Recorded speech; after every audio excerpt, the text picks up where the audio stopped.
Francisco Rocha. Diálogos.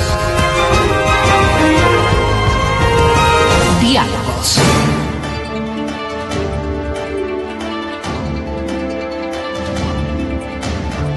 Buenas tardes, amigos, estamos encontrándonos ya en Diálogos. Saludos a nuestros amigos de la 920 AM, la radio de la gente, y a nuestros televidentes que nos siguen todos los días. Esta es una etapa de política y vamos a ir conociendo a los candidatos.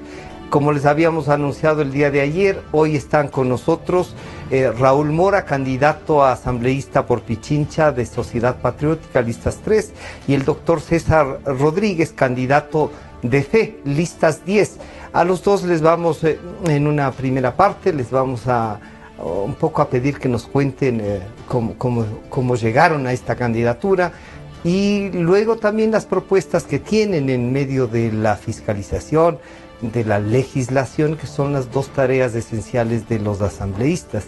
Ellos están corriendo por Pichincha. Señor Mora, bienvenido, buenas tardes. Buenas tardes, usted Francisco. Es de Sociedad Patriótica, ¿desde qué tiempo? Me comentaba antes de que llegó de milagro y que está viviendo acá en Quito ya algunos años, ¿no? Así es, buenas tardes, bienvenido.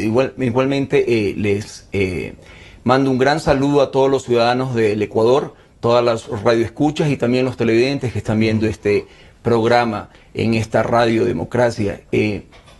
Así es, ciertamente. Mi vínculo en la política es a partir del activismo político, impuestas en las medidas salvaguardas que el gobierno impuso el año pasado, en el 2015. Es un tema prácticamente de protesta social, en cual me decidí levantar mi voz en las calles para poder protestar de una forma digna, de una forma coherente y de una forma también en beneficio de toda la sociedad ecuatoriana, para buscar mejores rumbos. Además de ese activismo político, ¿usted ya militaba en Sociedad Patriótica o la militancia viene para la candidatura? Bueno, mi incursión en Sociedad Patriótica es a medida de que yo voy avanzando. Formé un colectivo llamado Unidad Ciudadana. Unidad Ciudadana es un colectivo de personas que se involucraron en todo este activismo y en esta lucha que hemos tenido arduamente, donde miles de personas estuvimos en las calles rechazando las medidas, como por ejemplo de las salvaguardas, que desde ahí prácticamente la gente se impulsó a salir. El colectivo trató de unificar la oposición y obviamente por obvias razones que todos ya conocemos, no se pudo enfocar. Tratamos de hacer un sinnúmero de enlaces, formamos un grupo en las redes sociales, también formamos un grupo más íntimo en un medio muy conocido en las redes que se llama WhatsApp, donde conformamos ahí todos los actores, exactamente, los actores que estábamos inmersos en el activismo político aquí en la ciudad de Quito. ¿De ahí le invitaron a Sociedad Patriótica o usted ya era de Sociedad? Entonces, como le explicaba Francisco, yo comencé a ver todos los partidos y movimientos, los escenarios políticos que se estaban manifestando. Y me llamó mucho la atención, primero por su nombre. Sociedad Patriótica, como se llama a sí mismo, justamente su ideología es una ideología nacionalista, una ideología revolucionaria, pero con una tendencia incluyente, inclusiva y patriótica por sobre todas las cosas. En este aspecto, me di cuenta que Sociedad Patriótica manejaba o se daba a las inclinaciones que yo tenía como un ciudadano más. Encontró ahí una empatía para afiliarse. Entonces, obviamente, me encontré con esta empatía y decidí afiliarme. Y Sociedad Patriótica, como no le cierra las puertas a nadie, exactamente. ¿Quién le propuso? ¿Fue el coronel Gutiérrez o Patricio Suquilanda? Patricio Suquilanda. Patricio Suquilanda fue justamente en la sede del partido, conversando en una esquina después de una asamblea nacional, que se me acercó y me dijo, desde el primer momento, hace más o menos un año que yo estaba participando de reuniones. Ya le había puesto el ojo para la candidatura. Me escuchó hablar, simplemente me escuchó hablar, y en esa conversación, bueno, en ese diálogo, en esa intervención que pude tener ese día, lo dijo públicamente: usted ha sido el que mejor se ha pronunciado de todas las personas que están presentes.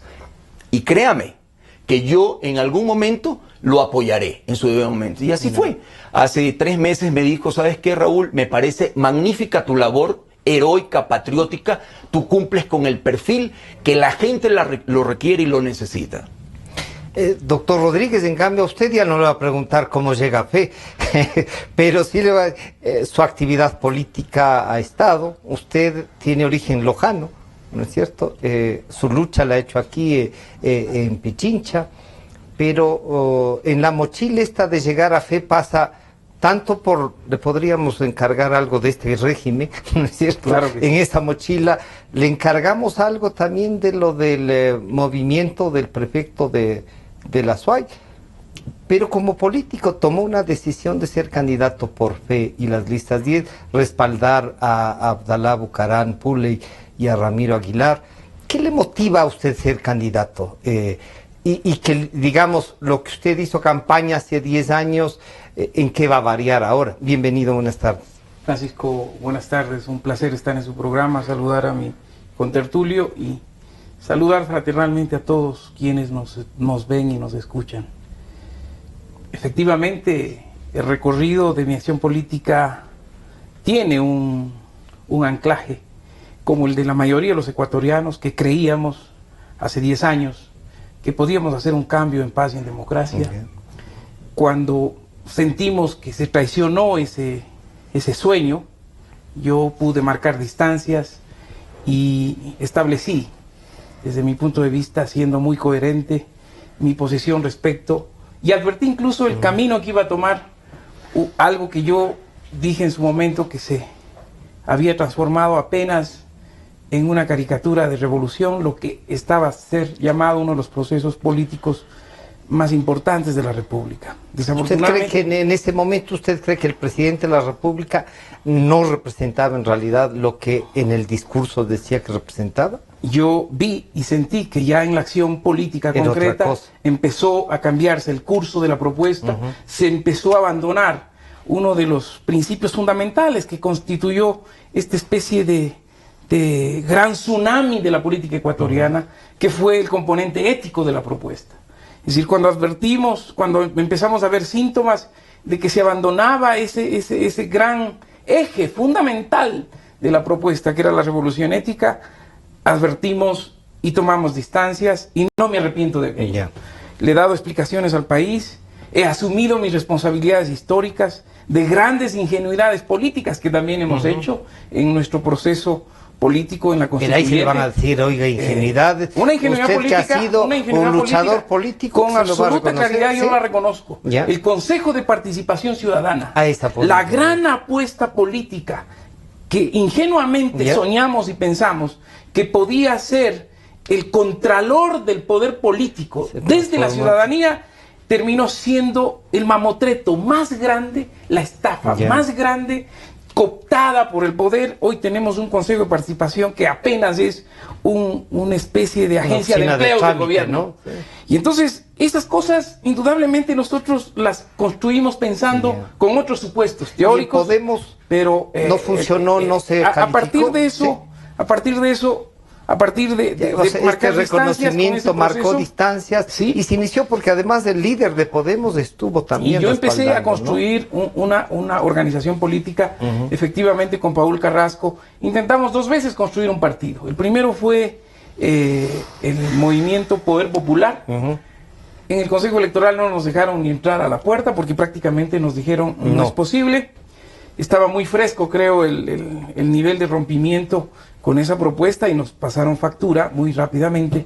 Y en este último proceso, Juntos Podemos era la propuesta de construir un partido que le dé a la democracia radical una salida. Eso tampoco se ha podido lograr, no se ha podido legalizar. El partido se aprobó a partidos que entregaron la mitad de las firmas que nosotros entregamos, pero nosotros no nos aprobaron.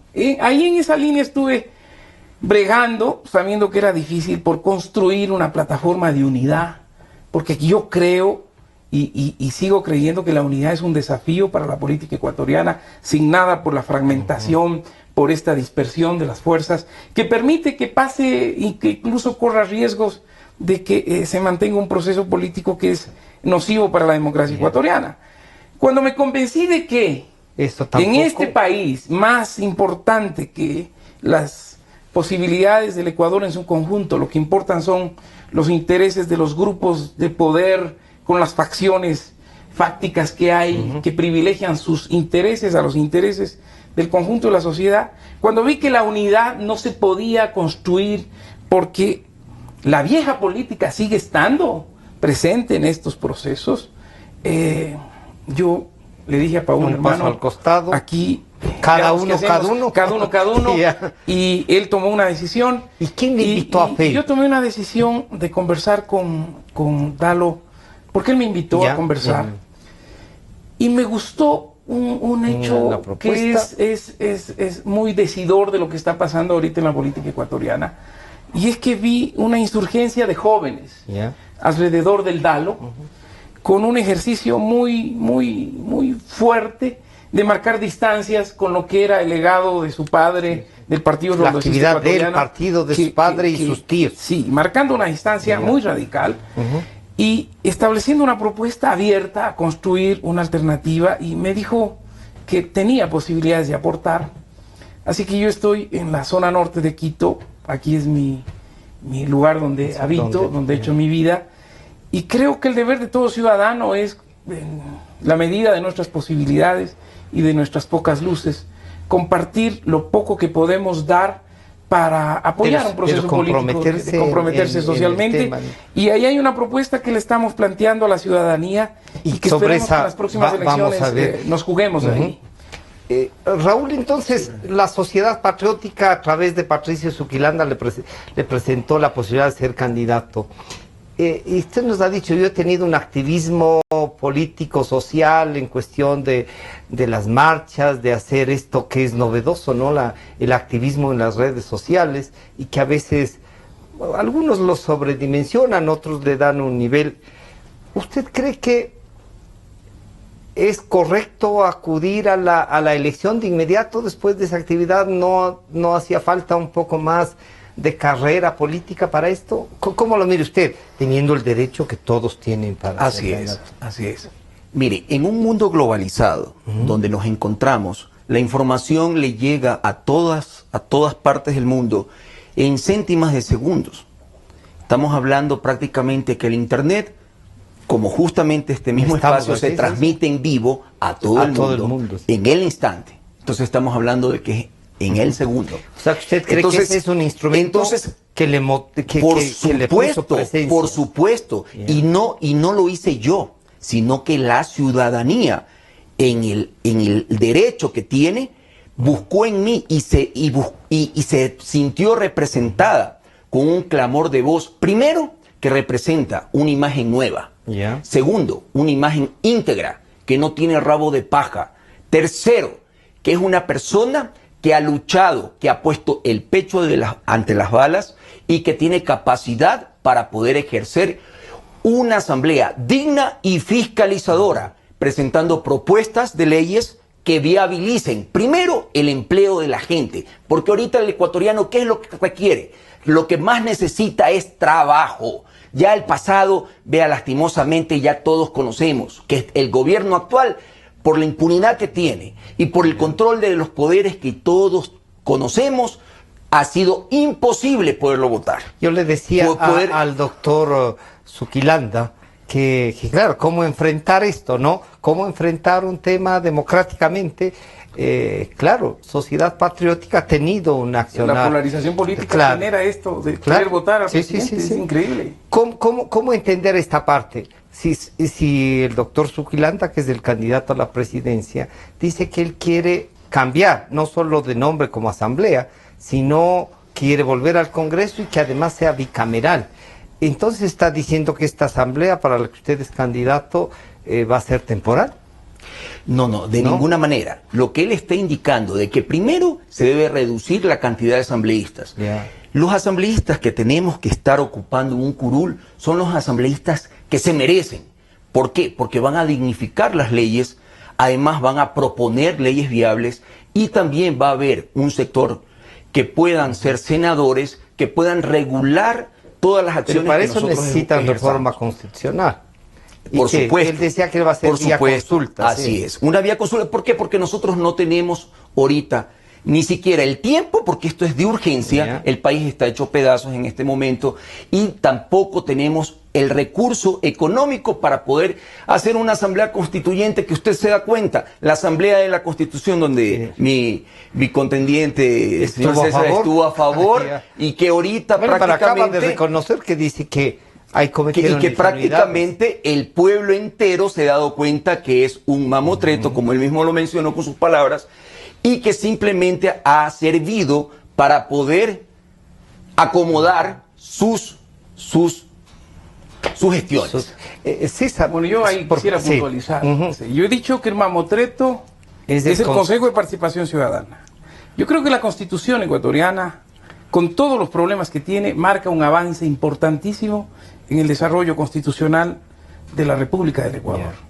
Y yo creo que ahí hay unos avances que han marcado incluso la tónica de lo que puede ser la defensa de los derechos de los ciudadanos, la defensa de los derechos de la naturaleza, en los que no se puede hoy hacer tabla rasa. Yo creo que hay que hacer reformas fundamentales. Sí. Estoy de acuerdo. Creo que lo que quieren hacer no se hace vía consulta, se hace vía asamblea constituyente porque transforma la estructura del Estado y trabajamos en eso con absoluta conciencia. Yo creo que el Ecuador vive o ha vivido de la ficción de que las cosas se pueden resolver por la ley y no es así. Sin embargo, una asamblea constituyente marca responsabilidades. ¿Ustedes irían por grandes, la asamblea constituyente nuevamente Yo creo que vía plebiscito se pueden corregir una serie de distorsiones que tiene la Constitución, pero por ejemplo, no me atrevería a decir. El tema del Consejo de Participación Ciudadana, ¿cómo lo eliminaría?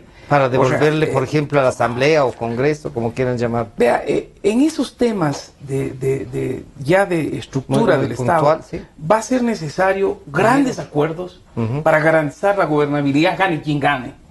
Y creo que ahí no hay que tener una especie de posiciones cerradas, sino tener la apertura suficiente para encontrar un consenso que garantice la mejor salida para arreglar esos problemas. Pero, por decirle algo, si no es el presidente el que la convoca, pero que además tiene que ir a esta Corte Constitucional, ¿esta Corte les puede decir no? La pregunta no es así. Mire, yo estoy preparado para todos los escenarios. Sí.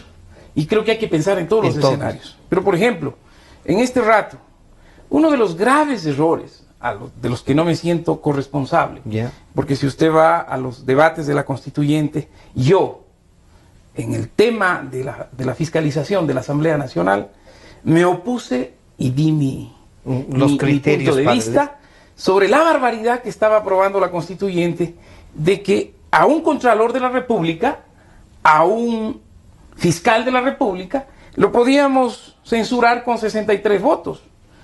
Y que a un ministro de Estado, que no ha pasado por ningún concurso de selección, nada, es un puesto a dedo por el presidente, se necesita mayoría calificada para censurarlo. Me parecía una barbaridad ayer, me parece una barbaridad ahora, y me parece que si no hay elementos que garanticen que eso se resuelva por un acuerdo general, yo iré a la iniciativa ciudadana para plantear la reforma del artículo 131 de la Constitución, que desbloquee el blindaje que tienen hoy los ministros de Estado para ser fiscalizados por la Asamblea Nacional. Esos son hechos puntuales y concretos que sí se pueden hacer. Raúl, entonces ustedes tienen un problema. Primero, que el actual Contralor viene de las filas de Sociedad Patriótica, aunque ha estado 10 años en el correato, digamos, ¿no es cierto? Pero ¿qué estaría dispuesto a hacer con él? Está corriendo nuevamente para que lo reelijan y posiblemente lo elijan a él como Contralor. ¿Ustedes que irán por la destitución vía Congreso? ¿Van a oponerse ahora para que no lo nombren? ¿Lo van a impugnar? ¿Y cómo le han explicado a usted? No sé si el coronel Gutiérrez o Patricio Zuquilata. Permítame indicarle. de Sociedad Patriótica. No solamente ha salido el Contralor, ha salido también Mauricio Pozo, que actualmente es candidato a vicepresidente. Pero no, por el partido de Cintia Viteri. Una cosa es que haya sido ministro y otra que sea de Sociedad pero ahorita tiene prácticamente un espacio en la figura política actual.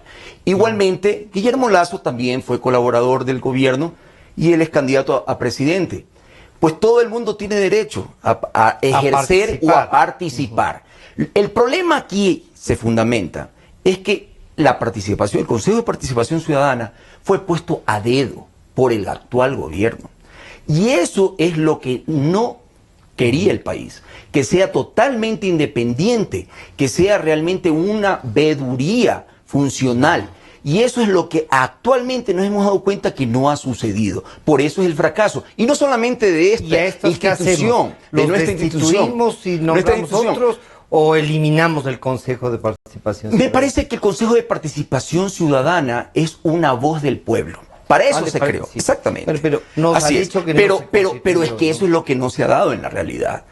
Pero obviamente, si la voz del pueblo, para eso está la Asamblea, porque nosotros, los asambleístas, representamos la democracia de la gente. Mire que en los actuales momentos, Alianza País ha puesto de candidatos a faranduleros, ha puesto de candidatos a payasos, otros sectores políticos. Entonces, esa es la democracia, ese es el derecho. Lo importante es el pueblo que sepa elegir, exactamente, que tenga que tener conciencia, información. Gracias en estos momentos a las redes sociales, como hemos dicho, el pueblo está más informado. El pueblo hace 10 años, el electorado de hace 10 años no es el mismo de ahora. Ahora la gente tal vez ya no ve mucha televisión, pero está conectada a su teléfono celular y le llega la información al instante. Y se alimenta. Mucha fe en que las redes sociales. No nos vamos a las redes. No nos vamos a las redes. ¿No? Nos vamos a la actualidad. Ya. A la actualidad. Porque mire, usted se puede dar cuenta. Cuando hubo las protestas en contra de este gobierno, ¿cómo se difundía? A través de redes sociales. Y de una semana a otra la gente se informaba y se sumaba, exactamente. Entonces podemos ver de que esto tiene ahorita poder de convocatoria, así de simple. César, ¿cómo desmontar entonces esto que dice, o sea, se siente, como dice Raúl, se siente en el ambiente que hay la necesidad de cambiar? Desmontar el Consejo de Participación Ciudadana, o cómo hacemos con el fiscal y el contralor que pueden ser reelectos en estos días o hasta el próximo. Yo creo que el Ecuador enfrenta en estas elecciones un gran dilema. Yeah.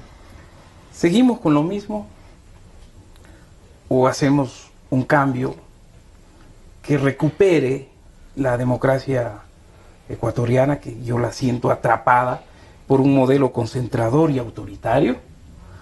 Entonces hay que cambiar ese modelo. Y para eso necesitamos un gran acuerdo nacional. Ojalá después de las elecciones podamos sentarnos en la mesa para juntos diseñar una salida una concertada para que podamos hacer esa transición. Yo creo que hay que trabajar la transición del poscorreísmo en este rato, y esa es una tarea de todos que no se resuelve individualmente, se tiene que resolver de manera colectiva, acordada. Entonces yo siento que en este rato el modelo económico es uno de los más grandes déficits del gobierno, porque el modelo ha funcionado cuando había hemorragia de dólares y no ha sentado bases fuertes para garantizar producción. Y yo advertía que estábamos siendo en ese tiempo muy eficientes en construir 20.000 kilómetros de carreteras, pero no construíamos 6.000 kilómetros de canales de riego para incorporar al agro, a la producción, a la competitividad y dar a los campesinos certezas en mejorar la producción. Y eso estamos viendo ahora cómo se ha ido agudizando, y entonces tenemos grandes carreteras por los que no transita una producción que está sin caminos vecinales, de segundo, de tercer orden, productos que se pudren en los campos, porque no hay esa movilidad y esa facilidad. Es decir, hay problemas y distorsiones que evidencian lo que estamos pasando. Por lo tanto, recuperar esos niveles de garantizar producción en el Ecuador, garantizar inversión, bajar una línea que a lo mejor podía justificarse en un inicio. Yo la apoyé muy convencido de que en el Ecuador debíamos construir una cultura tributaria. Apoyé y facilité el tema la producción de la ley. Lo que pasa es que se les ha ido la mano. Ir al otro lado, a creer que el sistema económico del Estado se basa sobre la extracción de recursos, metiéndole la mano al bolsillo del pueblo ecuatoriano, es una barbaridad. Eso tiene que volver a corregirse. No creo que esa sea la línea de generar y tener una reforma tributaria, una reforma que dure por lo menos que le dé al país años. Certeza de que va a haber seguridad jurídica en ese tema. No podemos seguir haciendo reformas tributarias cada 6 meses en el Ecuador. Ahí entonces están los temas que debería empezar a generar consensos. Y ahí tenemos gran apertura. Vamos a hacer un pequeño corte para que al regreso podamos conversar tanto con César Rodríguez, candidato a asambleísta por las listas 10 aquí en Pichincha, como con Raúl Mora, candidato a las listas 3, asambleísta también por Pichincha, para tratar esta propuesta que a lo mejor en estos próximos días llega a la Asamblea Nacional de la plusvalía. Nuevamente este proyecto que a lo mejor convocó a través de las redes sociales a las marchas. ¿Y qué piensan de la plusvalía? ¿Cómo van a enfrentar el tema de la fiscalización? ¿Y cuáles son los puntos que ellos nos proponen desde la legislatura? Enseguida volvemos. En un momento regresamos con Diálogos por Democracia M y Democracia TV. ¿Conoces la impresionante Laguna del Quilotoa? Es un escenario paradisíaco que nos hace entender por qué Ecuador ha sido galardonado como el mejor destino verde del mundo. Visitar la Laguna del Quilotoa es totalmente gratis. El Ministerio de Turismo, mediante acuerdo ministerial del 11 de abril del 2012, define este lugar como de ingreso libre. Exige la gratuidad en el acceso a las áreas naturales del Ecuador continental. El cobro de entrada a la Laguna del Quilotoa no está autorizado por el Ministerio de Turismo o Ministerio de Ambiente. Viaja primero Ecuador. Inicio del espacio publicitario. Cuando te llegue un cachuelito, tú ya sabes qué elegir. La nueva Elastrocryl Óptima de Pinturas Unidas. Es calidad látex tipo 1. Tiene 21 colores directos, más de 1900 combinaciones. Es de bajo olor y rinde. Llegó Elastrocryl Óptima de Pinturas Unidas para pintarle una sonrisa a tus clientes más pilas. Pinturas Unidas. Ecuador nos inspira. Fin del espacio publicitario. Desde el Distrito Metropolitano de Quito. Cadena Democracia, la radio de la gente. Francisco Rocha está de vuelta con Diálogos por Democracia M y Democracia TV.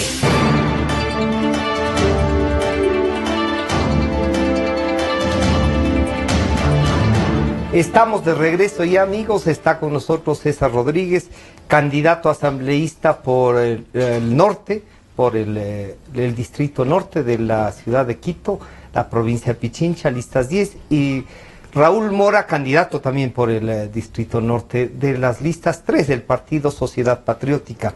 Les decía que les quiero proponer el tema Raúl, del proyecto nuevamente de ley de plusvalía, que es otra. Unos dicen que no es reforma constitucional, sino simplemente el poner unos puntos para, según lo que dice el presidente, para evitar que haya gente que sea rentista y que no tenga un terreno ahí guardado sin preocuparse, y que cuando lo vaya a vender o si hereda a alguien tenga que pagar esa diferencia porque ya el Estado ha invertido en carreteras, en calles, en llevar a eso. ¿Qué piensa usted? ¿Cuál cree que es el pensamiento del presidente al proponer este proyecto?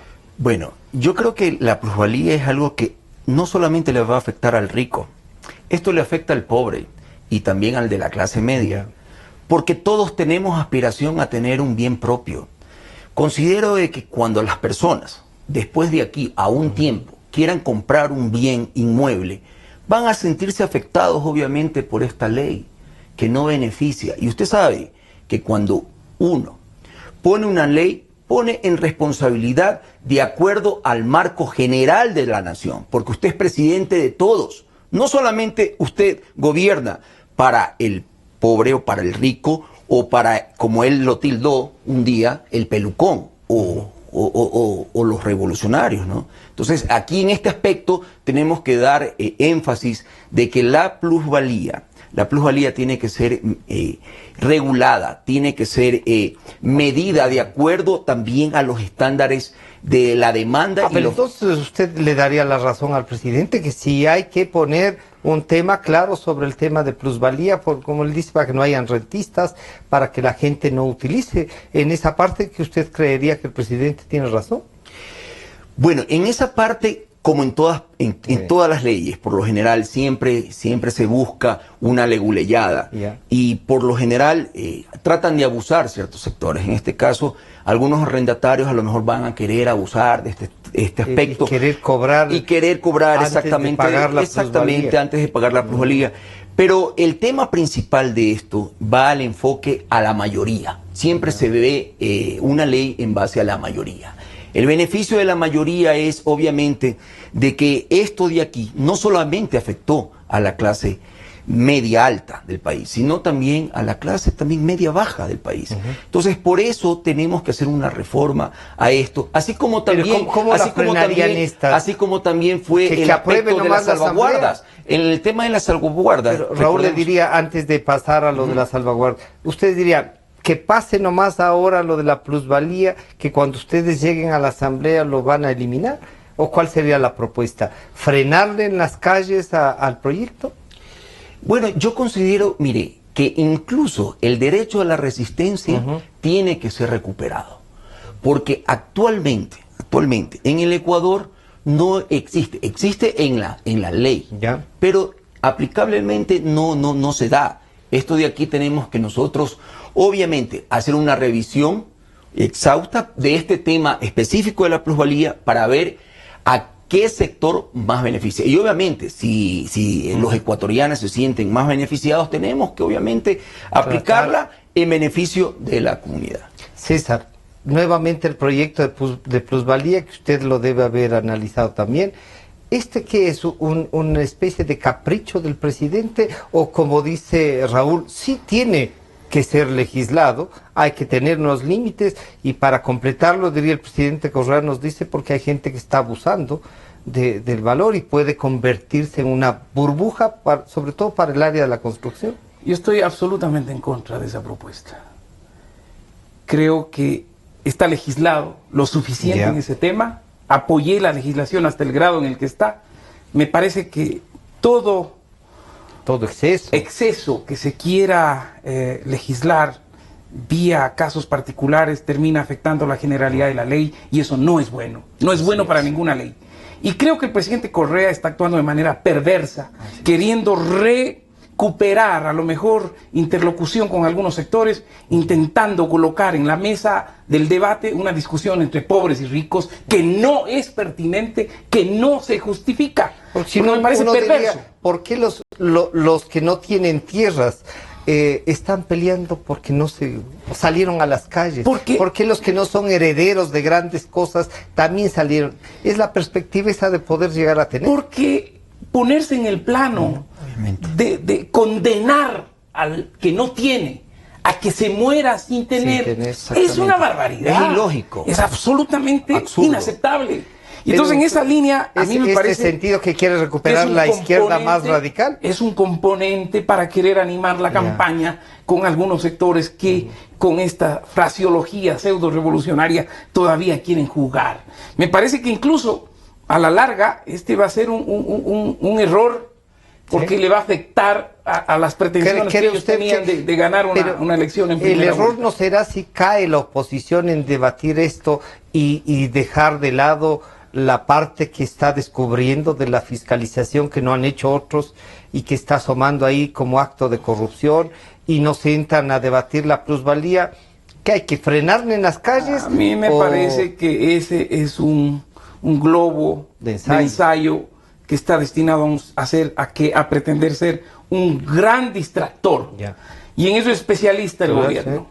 A mí me parece que la oposición tiene que ser lo suficientemente sensible, lo suficientemente audaz para ver más allá de la coyuntura y saber que esto puede ser un elemento que está en el debate, pero no puede centrar ni convertirse en la razón de ser de que mañana otra vez vamos a estar en las calles peleando porque queremos votar al gobierno por eso. Yo no estoy de acuerdo con eso, me parece que no es la vía. Si es que se vuelve es una ley, en el peor de los casos, es la primera ley que tendrá que derogar la nueva Asamblea Nacional. ¿La oposición que debería asistir al tratamiento de esta ley o dejarle solo que aprueben y que el país sepa quién ha aprobado la voluntad del presidente? Yo creo que no hay que correrle a la batalla y al debate, aunque sea en el peor escenario.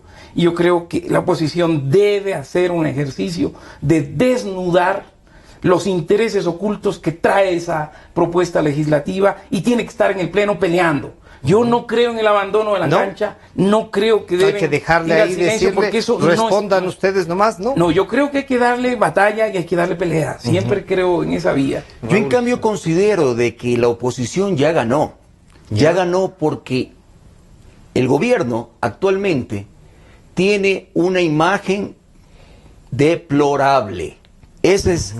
Esa es la imagen que ellos ahorita proyectan. ¿Usted siente que los ecuatorianos ya no...? Los ecuatorianos ahora están hartos de este gobierno. Lo escucho en las calles, porque yo he recorrido los barrios de Quito conversando con la gente, escuchando a la gente, junto a Lucio Gutiérrez, y he podido darme cuenta de que la gente de 100 personas, prácticamente 3 nada más salen en su defensa. ¿Por qué? ¿Por qué? Pues es considerable. Le estoy diciendo un dato muy real que las encuestadoras no lo han demostrado. Usted vio lo que pasó en las elecciones pasadas de Estados Unidos y lo que actualmente aquí también, en el escenario político se puede presentar. Ver como el modelo es distinto. Así es, pero usted se da cuenta que actualmente el gobierno ha perdido su voz y voto. ¿Por qué? Por sus propios errores. Errores como, por ejemplo, los del caso Capaya, que todos ya nos hemos dado cuenta. ¿Cómo fiscalizar eso, por ejemplo, este rato? Porque el fiscal está ahí paseándose y haciendo lo que le parece. Simplemente hacer lo que la Constitución manda. Aquí no estamos en cacerías de brujas, ni tampoco con sentido de venganza, sino simplemente haciendo cumplir la ley, el derecho y la verdad. A este señor, Carlos Pareja Yanuseli, tenemos que extraditarlo, tenemos que tiene que este fiscal general de la Nación traerlo inmediatamente acá para que él pueda responderle a la ley. O sea. Es que sí, por eso justamente la imagen del gobierno está caída, porque la gente no es tonta, porque las personas se dan cuenta. Esto es prácticamente una burla día tras día de la impunidad que vivimos y que todo el mundo a vista y presencia. ¿Qué hacer con el fiscal, el contralor? Por ejemplo, el subcontralor no ha estado aquí, ha estado haciendo un curso en España. Y entonces, por lo tanto, le toca, de acuerdo al organigrama, al señor Patiño de Guayaquil hacerse cargo de la Contraloría General. Y los informes comienzan a salir casi a los 10 años. ¿Cómo hacemos que el fiscal siga? Y ahí sí, como diría el presidente, ¡qué caretuco! O sea, ¿cómo hacemos eso? Yo creo que el país en este rato demanda de la oposición un sentido muy objetivo de las cosas. Yo creo que este gobierno se equivoca el que piensa que está muerto. Necesitamos hacer un ejercicio de interlocución muy fuerte con los sectores que aún corren tras la propaganda que nos dice que el Ecuador es un paraíso. Que el estado de propaganda ha tenido éxito. Hay que no nos puede negar. Es terrible. Han tenido éxito. En el Ecuador no hay crisis. Está todo maravilloso. Y hay algunos sectores que juegan todavía funcionalizados en esa estrategia con las que hay que develar con cifras, con realidades lo que está pasando en el país. Y en la justicia, en la fiscalía, en los organismos de control, indudablemente que hay un déficit muy alto. El Contralor de la República nos ha puesto en la misma red del informativo de la Contraloría que hay más de 600 millones en discusión por lo menos de glosas, sí, claro. Y nos dice que ha recuperado solo 4 millones de dólares. Entonces algo está mal ahí, algo está pasando ahí, y creo que tendrá que responderle a la nueva Asamblea Nacional en función de cumplimiento claro de la Constitución y de la ley. Si los reeligen, ¿usted qué haría si llega a la Asamblea? Mire, yo creo que en la Asamblea Nacional dependerá de esta capacidad de construir un gran acuerdo de gobernabilidad para garantizar las medidas que se tengan que tomar. Hay que ser en eso muy responsables con el Ecuador. Y en esa línea me parece que debemos ser extremadamente objetivos. En eso, la turbulencia no ha bajado usted el nivel de la confrontación.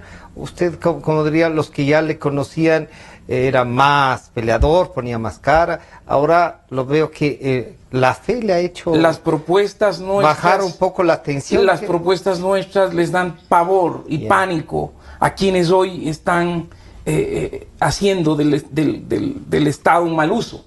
Yo, por ejemplo, tengo en una Asamblea Nacional archivado el proyecto de extinción de dominio que puede mudar a la muerte civil de los corruptos en este país.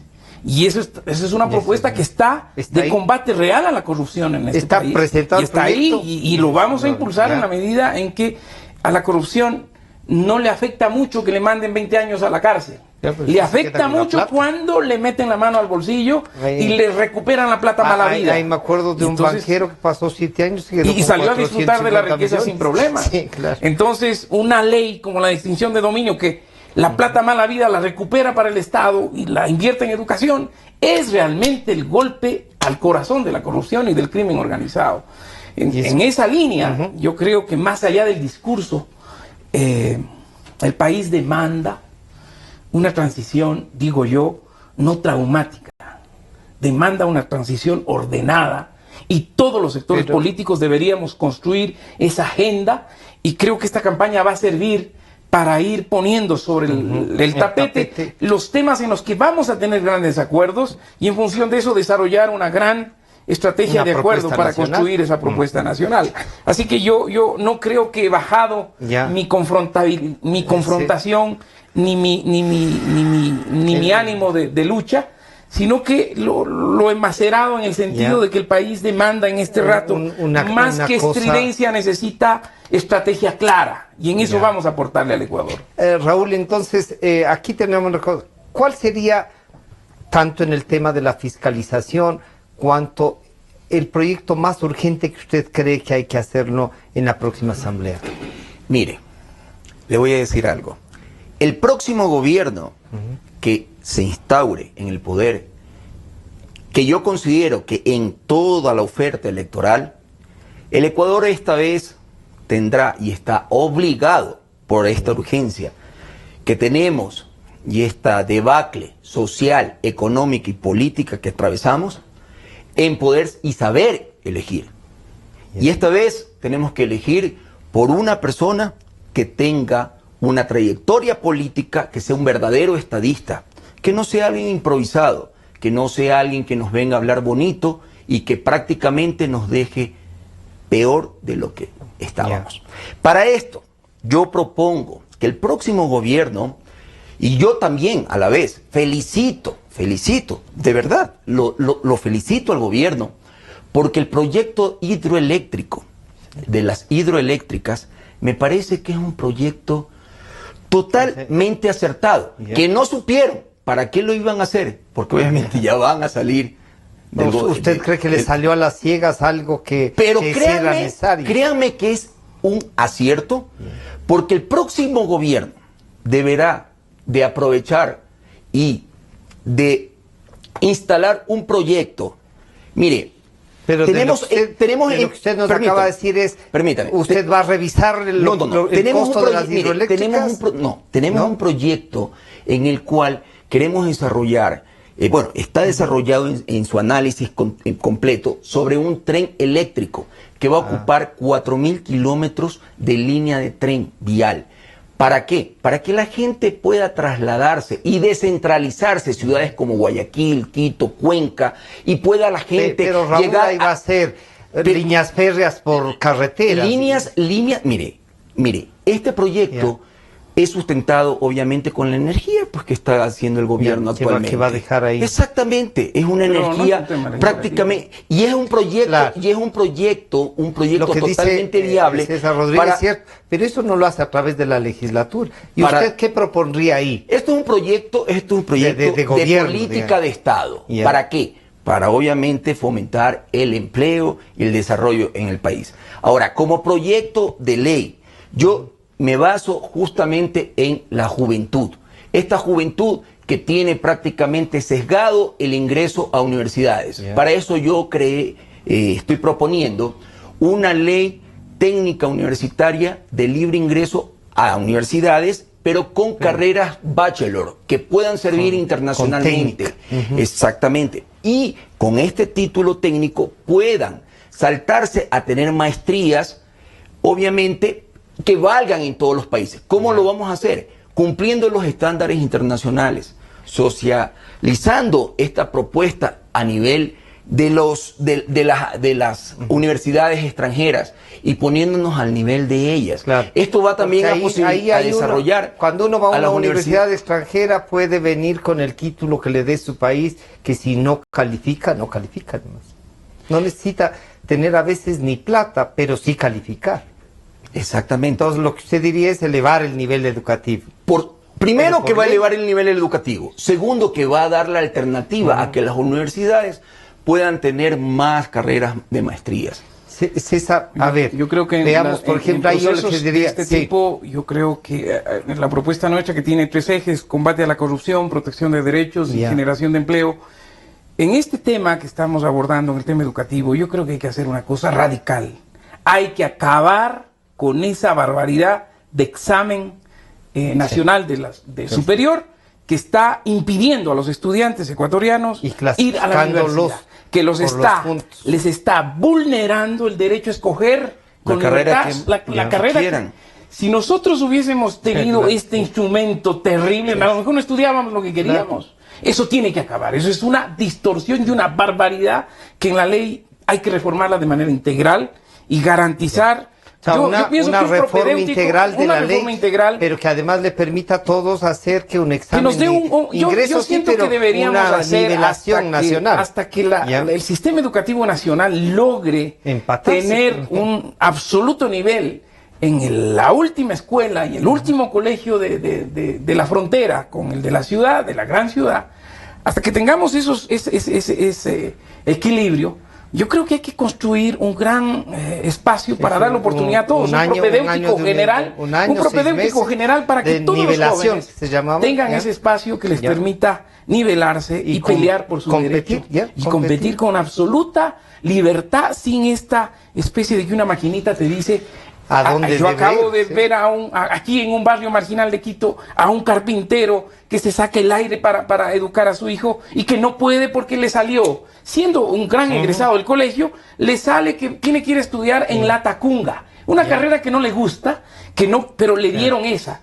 Pero no tiene para mandarlo, para la ni vivienda, para el pasaje diario, ni para la vivienda, ni nada. Pero eso no está viviendo solo ese maestro carpintero. Están viviendo más de 600,000 familias en el Ecuador. Eso no puede ocurrir. Ahí hay que tomar decisiones radicales e inmediatas. En términos de trabajo, yo creo que el Ecuador debe entrar. Yo voy a trabajar y me comprometo para construir un gran acuerdo nacional en la legislatura para que podamos darle al Ecuador una ley orgánica del emprendimiento productivo que facilite a los jóvenes recién graduados, a los profesionales, a la gente que quiere hacer su pequeño negocio, que quiere abrir la aventura de generar ingresos propios, que tenga una ley que le dé incentivo, que le garantice acceso al crédito, que le garantice que en este rato, por ejemplo, en el Ecuador, de 10 emprendimientos, 8 se acaban el primer año porque ni siquiera avanzan a cubrir la tabla de impuestera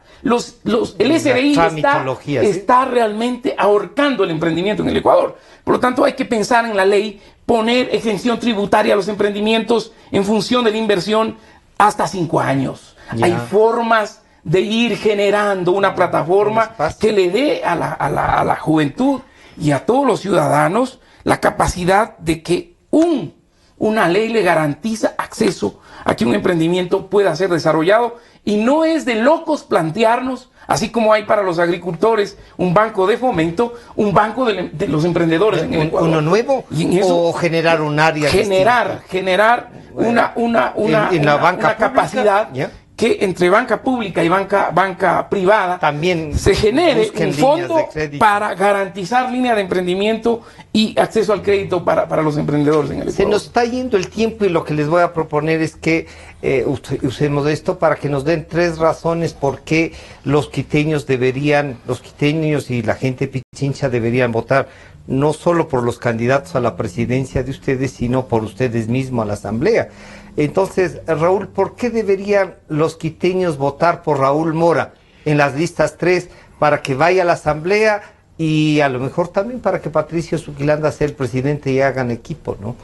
3 razones por las que deberíamos votar por usted. Primero, porque yo manejo 4 aristas de propuestas. La primera, la ley que ya mencioné, que es de los ingresos técnicos universitarios en carreras bachelor. Educación. La segunda, la ley PYME, para poder dar a ellos créditos blandos pequeñas con meses empresas. de gracias, exactamente, y que ellos puedan mostrar su proyecto donde puedan ellos dar 10 plazas de trabajo. Esto va a hacer que se fomente el empleo. Tercero, que podamos nosotros tener una ley única de aranceles, de importaciones, porque nosotros, como lo mencionó César, estamos prácticamente, mire, hasta el cuello de impuestos.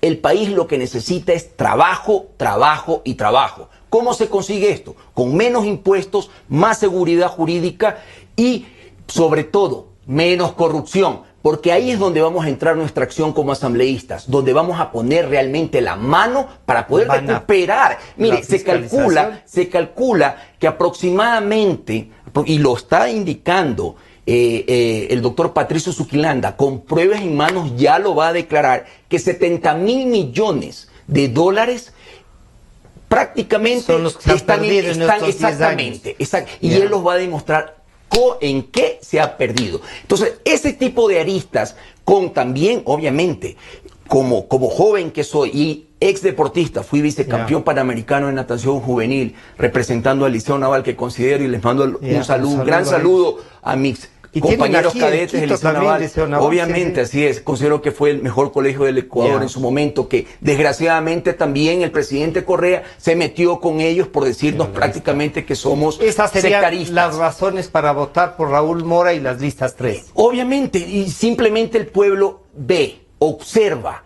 y dice, este es el candidato, obviamente, que yo voy a dar mi voto. Y no son candidatos prácticamente que ya están quemados, sino que vienen de otras sectas. César, las 3 razones por las que debería el pueblo de Quito votar por César Rodríguez, que ya votó.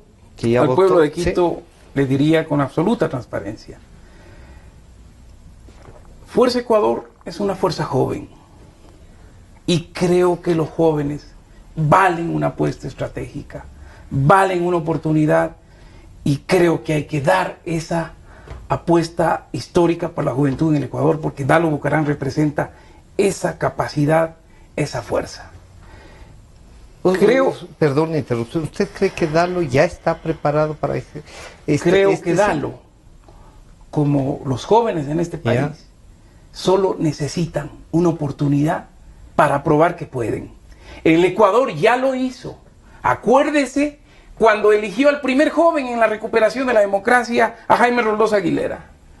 Era toda la gran institución de la política, con el viejo gallo de pelea, el Raúl Clemente Huerta, con Sixto Durán Ballén, y fue un joven el que se impuso en esa elección.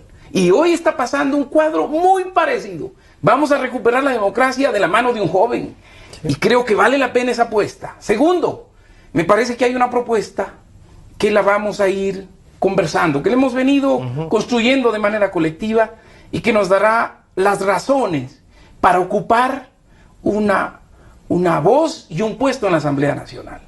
Y tercero, porque creo que nuestro recorrido es lo suficiente como para decirles que no nos vamos a equivocar, que vamos a hacer ejercicio de la experiencia que hemos acumulado para volcarla en una Asamblea Nacional que tiene que salir de ese pozo en el que ha caído, de ser una Asamblea sometida, avasallada por un poder que lo ha convertido en ciega, sorda y muda. En nuestro caso, en las peores condiciones, fuimos capaces de tener voz, fuimos capaces de fiscalizar al poder, más allá de todas las amenazas, y creo que hay un recorrido lo suficiente para garantizarle al pueblo de Quito que haremos lo que ellos decidan hacer en la propuesta que nos encomiendan.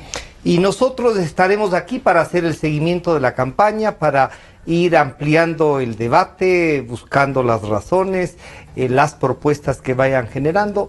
Este es el semestre de la política ecuatoriana hasta febrero del próximo año. Por ahora les agradecemos que nos hayan acompañado. Este programa estará ya a su disposición nuevamente a partir de las 3 de la tarde en el canal de Democracia TV. Han estado con nosotros Raúl Mora, candidato asambleísta de Sociedad Patriótica, listas 3, César Rodríguez, candidato asambleísta de Fuerza Ecuador, listas 10. Con los dos nos han dado ya sus razones y les comprometo a que a medida que vaya avanzando la campaña volvamos a será un placer estar aquí y volver. Muchísimas gracias, por ahora, gracias por acompañarnos. No es ni la primera ni la última. Tengan la seguridad de que esto está abierto, está a la disposición de ustedes. Y a ustedes por acompañarnos, muchas gracias. Nos estamos encontrando. Mañana tenemos candidatos al Parlamento Andino. Vamos a ver qué están pensando del Parlamento Andino. Muchas gracias.